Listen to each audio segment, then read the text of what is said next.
I'd like to show you another example of what Para looks like, this time in a different Notes app, which is called Apple Notes. I've replicated the same setup that I showed you previously in Evernote in Apple Notes here. You can see the interface looks very similar. There's a sidebar on the left that shows me my projects, areas, resources, and archives. Notice that it's quite nice that I can collapse these down into just 4 folders, which is very useful when I'm on my mobile device or on the go. If I click into, for example, the projects folder, you'll see I have individual project folders for each one of my currently active projects, all nested within the overarching projects folder. If I click on one of these project folders, for example, the AI workshop that I'm planning on teaching, I simply copied and pasted all of the existing notes and their titles into Apple Notes. It's a very direct one-to-one translation. You'll notice that most of these other folders are empty with 0 notes inside, and that's because this is a demonstration that I wanted to make for you on what it would look like. Inside these notes, I'm free to add a title, I can add links, I can even add images. For example, down here you see screenshots that were copied and pasted directly into the body of these notes. I'm going to go ahead and close the project folder and look here in the areas folder where you see all the same areas related to my business up here and my personal life down here. I'll go ahead and close that. Same with resources. I've created a few demonstration folders for you to see what this would look like. And the same for my archives. One more thing you might notice is that I don't have a folder called Inbox. And that's because Apple Notes comes with a default folder simply called Notes, which functions exactly like an inbox. Any note you take on any device, if you don't put it somewhere specific, will appear here in the default notes folder, which you can simply use exactly how I use an inbox. I'm going to show you 3 different kinds of content that I'll capture and then sort into the different Para folders.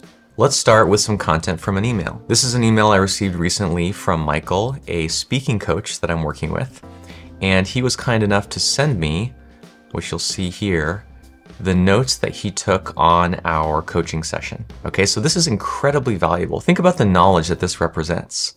It's information from our coaching session that has been translated, interpreted through his lens. So I'm definitely going to go up here and click the download button. It will save to my downloads folder. And then if I head back over to Apple Notes, I can simply create a new note, call it Notes from Michael Coaching Session, and I might say April 2023. And then I can simply open up my downloads folder down here, click and drag that attachment right into the body of the note, and you can see Apple Notes very helpfully creates a preview so I can see exactly what that attachment is. Let's look at another example from an online article. This is an article that I was reading from Wired.com, a popular tech website. I came across this paragraph which has some interesting facts and even links to outside pieces of research on something that I'm becoming more interested in as my parents age,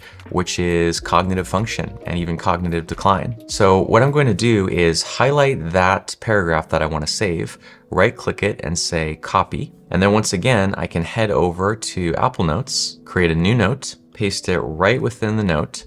And to be sure that I'm able to find where this came from in the future, I'm going to go back to the website, copy the URL, and paste it here at the bottom of the note. And then let's look at one more example from social media. Let's say I'm scrolling through Twitter, in this case one day, and I come across this interesting article about the rise of fusion energy. It's kind of a random interest that I have, not super relevant or actionable to any project that I'm working on now, but I would like to kind of keep developments in fusion energy at the kind of periphery of my attention. So what I'm going to do is just copy a piece of text from the social media post, head over to Apple Notes, create a new note, paste it right there. And just in case I want to read the full article in the future, I'm not even going to click into it because I don't really have time to read it right now, but I can copy link to tweet and add that at the bottom of the note as well. Now, let's say I go through my week, follow the same kind of process, and at the end of the week, I have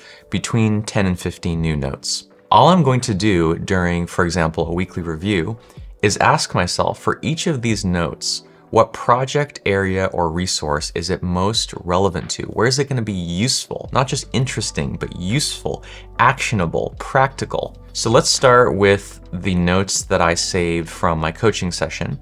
I'm going to start, as I always start, by opening up the projects folder, because if I have a choice of multiple places where this could go, I want to favor projects, since those are the shortest term situations where I might use this. So in this case, I'm asking myself, with notes that are related to improving my speaking skills, in what situation and what project are those going to be most useful the soonest? And what comes to mind is actually the launch of my book in Brazil. This is kind of an unexpected connection because that might not seem to have anything to do with speaking, but I'm actually remembering, once I see these side by side, the project and the note, that I will be doing a speaking engagement. I'll be speaking to a large group of people when I travel down to Brazil for the launch of that book. So this is just a great example where this knowledge that I have generated or acquired related to speaking, with one little action, just clicking and dragging from here over right there, the next time I sit down, whether that's today, tomorrow, and weeks from now, to work on this project, the launch of my book in Brazil, I will stumble across, I will come upon these notes that will be so specifically relevant to this one thing I'm trying to achieve. Let's look at the next example about cognitive function. So in this case, I'm looking through my projects and I really don't have anything related to that. The thing that comes to mind actually is my parents. So my relationship with my parents is an area. There's no end point, there's no deadline. That will go on hopefully for a long time. So I'm going to go ahead and open up areas, and I'm actually going to notice, now that I think about it, that I don't have an area folder related to my parents. So this is another key moment where you realize, oh, there is a responsibility, there's a standard of performance, in this case related to my parents and the possibility that I may need to caretake them in the future, that has suddenly arisen. It's suddenly emerged from something as simple as a paragraph of text that I copied and pasted from a website. So I'm actually going to take this opportunity to create a new folder called simply Parents. I'm going to click OK. And then I'll need to move the Parents folder into the Areas folder. And I'm gonna move it down here in the Personal section. Basically, in a few seconds, I've created a brand new category that didn't exist until this very moment. Now I can go back to this new note I've created and I can move it directly into the Parents area of responsibility. And one more example. For this note related to fusion energy, I already know right off the bat, there's no project related to it, there's no area. It's definitely going to be kind of a passing interest, which will be in my resources. So the reason I'm interested in fusion energy, I'm just noticing now that I'm thinking about this, is its relationship to climate change. I'm interested in how developments and innovation in the way that we generate energy is going to impact the future climate. So notice that I have already a climate change resource folder right here. It's a perfect match. All I have to do is get this note, move it directly from the notes inbox over to climate change, and now I'm finished. What I want you to notice from this is it doesn't have to be hard. You don't have to overthink it. There is no correct place or one perfect place that one of these notes goes. In fact, there's almost always multiple places that it could go, which is why you want to use Para to create a checklist, an order of priority. If it can go in a project, it should. If not, it should go in an area. If not, it should go in a resource.